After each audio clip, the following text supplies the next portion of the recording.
Bonsoir. Bonsoir. Alors, c'est votre premier essai après un premier roman.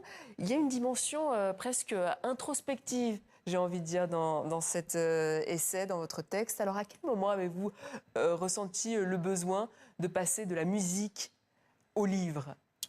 Mais en fait, pour moi, qui me considère comme un scienceur, la musique, l'écriture, le cinéma ne sont que des médiums d'expression qui me permettent tout simplement d'exprimer la dynamique intellectuelle qui m'anime. Donc, j'utilise ces médiums-là pour porter une pensée, pour faire des propositions depuis ma position en périphérie. Et voilà, j'essaie juste d'exploiter ces différents médiums qui permettent de toucher une certaine différente catégorie de personnes. Alors, dans cet essai, vous dites clairement que la culture est une question de pouvoir.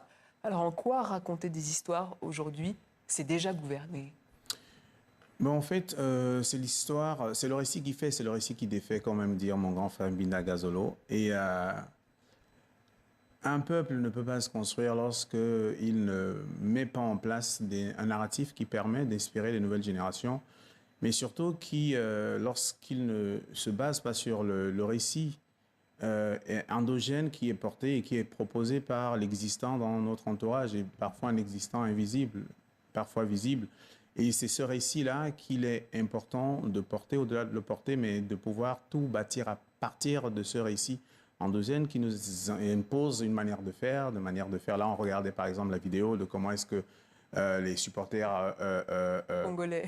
congolais exprimaient leur joie. Mais on ressent la culture dans leur manière de parler, dans leur intonation, dans leurs accents, dans leur manière même tout simplement de célébrer. Et tout ça, c'est la culture qui permet tout simplement de nous exprimer d'une certaine manière qui corresponde à l'espace dans lequel nous vivons. Alors, vous expliquez que la créativité africaine est immense, évidemment, mais que les structures restent souvent définies ailleurs. Alors, qui contrôle, selon vous, le récit africain? Bah, c'est celui qui a l'argent et c'est lui, au-delà de celui qui a l'argent, c'est lui qui décide de mettre l'argent. C'est-à-dire aujourd'hui, on est un continent qui parle de panafricanisme, qui parle de souveraineté lorsque son récit est encore financé par d'autres. C'est-à-dire aujourd'hui, un jeune qui veut faire un film, qui veut faire un dessin animé, qui veut faire un jeu vidéo sur le continent africain, essaye d'aller chercher des fonds en dehors du continent, comme si dans le continent, il n'y avait pas assez d'argent pour financer des éléments qui permettent de mettre en place un storytelling, un récit qui permet de forger les imaginaires et défaire même certains imaginaires qui sont accolés aux mots. C'est-à-dire aujourd'hui, on a des jeunes qui partent du continent et qui, parce qu'ils pensent qu'ils n'ont rien et qu'ils sont pauvres, parfois propriétaires terriens, et qui sont prêts à mourir en Méditerranée parce que dans l'imaginaire du mot pauvre et riche, on a accolé des choses qui ne correspondent pas à sa réalité. Il faut défaire ça et proposer un récit qui soit un récit cohérent avec notre réalité propre à nous. Et vous, Blik Bassi, enfant, adolescent, quels sont les imaginaires qui vous ont construit? C'est d'abord la langue qui, pareil, est un élément essentiel pour la culture. La langue bassa qui a complètement forgé mon processus de pensée, de réflexion, et même qui a complètement forgé mon imaginaire. C'est-à-dire lorsque je monte sur scène, et je le vis chaque jour quand je suis sur scène, dès que je commence à chanter en langue bassa, quelle que soit la scène, quel que soit l'endroit où je ne suis plus là, je suis ailleurs, je suis avec les miens, je suis avec mes ancêtres qui me portent haut. Parce que ce que je raconte me renvoie ces sonorités, juste le fait de prononcer ces mots me renvoie à un espace donné. Et donc, voilà, c'est ce qui m'a forgé. C'est d'abord mon entourage, c'est ma langue, c'est mes traditions. Et c'est pour cela que je trouve que nous vivons dans des espaces où nous avançons à contre-courant, puisqu'il y a une énergie, une dynamique qui est portée par l'existant présent, qui, lui, nous propose en fait sa réalité. Et nous devons nous chiser nos démarches, nous devons camfrangliser nos démarches, puisque lorsqu'on se met à parler le français en Côte d'Ivoire ou au Cameroun, on se rend compte qu'il y a des mots qui sont présents autour de nous et qui s'imposent dans nos manières de faire sans nous poser de questions, sans nous demander notre avis, parce qu'ils sont existants et que parfois nous les ignorons. Et pourquoi, selon vous, les États africains ne font toujours pas de la culture une priorité politique? Mais je pense que ça part de loin, hein. C'est-à-dire nous vivons dans des espaces dont les architectes sont quand même ailleurs, sont plus dans le nord, et que quand on est dans le sud et que après la colonisation, on nous a laissé ces espaces en nous disant prenez-les, allez-y. Et si on ne s'arrête pas pour se poser la question du processus même des infrastructures qu'on a laissées chez nous, en fait, on se met à conduire des voitures dont on ne comprend pas le fonctionnement et qui vont nous amener dans une direction qui n'est même pas celle qui est la nôtre.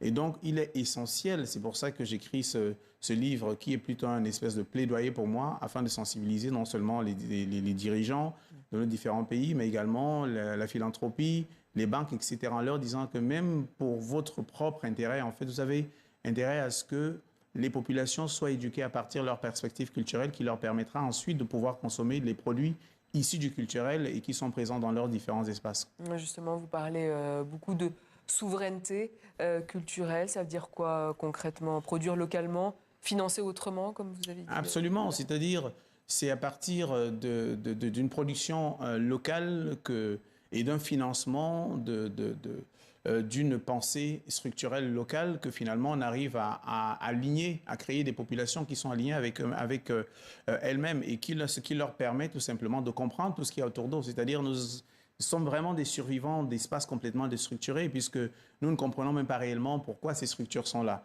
Et ça commence par se poser la question de pourquoi est-ce qu'on devrait faire comme ça? On nous a dit que c'est comme ça qu'il faut faire, mais pourquoi?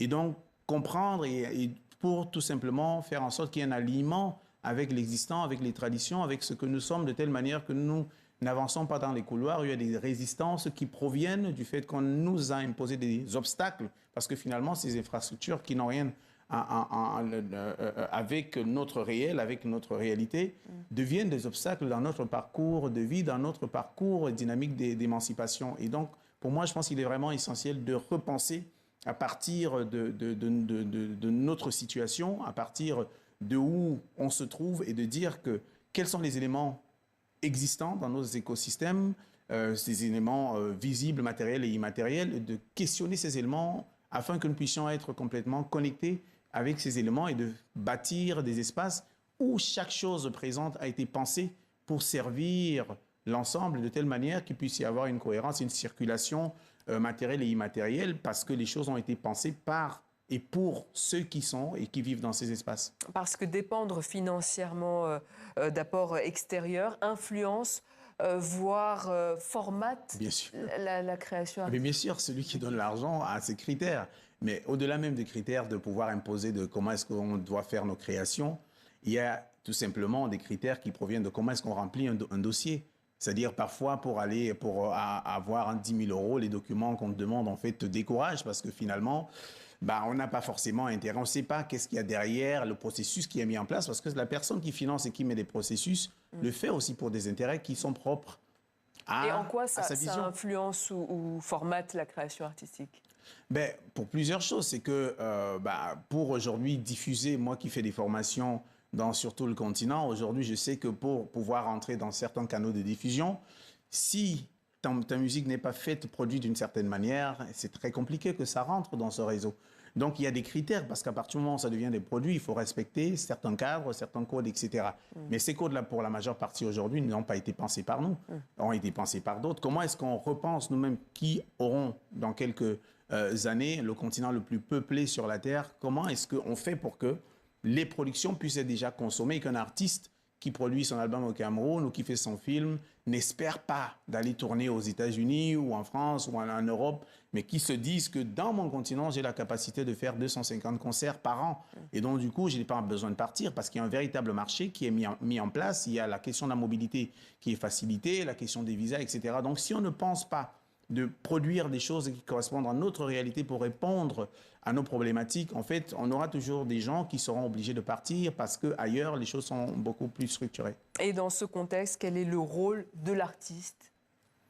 Dans ce contexte, je pense que mon rôle en tant que scienceur, c'est parce que je suis en périphérie, parce que je vis en périphérie, j'ai la possibilité de voir l'intérieur et parce que comme je suis artiste, on tolère le fait que je puisse penser en dehors du standard. Et cette position est une position de privilégié puisque finalement, en fait, nous ne vivons que pour réellement être libres. Et à partir de cette position, j'ai la capacité de voir ce qui dysfonctionne à l'intérieur et à partir de là, faire des propositions concrètes et au lieu juste de critiquer, de dire, d'apporter, c'est ce que j'essaie de faire à travers ce livre, d'apporter des propositions qui peuvent permettre tout simplement de commencer à rentrer dans un processus de reconstruction et de restructuration de nos espaces. Il est temps d'agir alors? Absolument. Merci, Blik Bassi. Je rappelle le titre de votre livre, La bataille des imaginaires africains aux éditions Le Ministère. Et je rappelle, j'ajoute aussi que vous serez en concert le 3 avril prochain au Théâtre du Châtelet à Paris pour le concert Back to Black. Et Ouais. justement, difficile de ne pas se quitter en musique quand on a Blik Bassi en invité. Donc, on a choisi le clip Woni pour se dire au revoir. Ça Merci. vous va? Ouais, ça va. Parfait. Woni, alors. Merci à vous et à bientôt.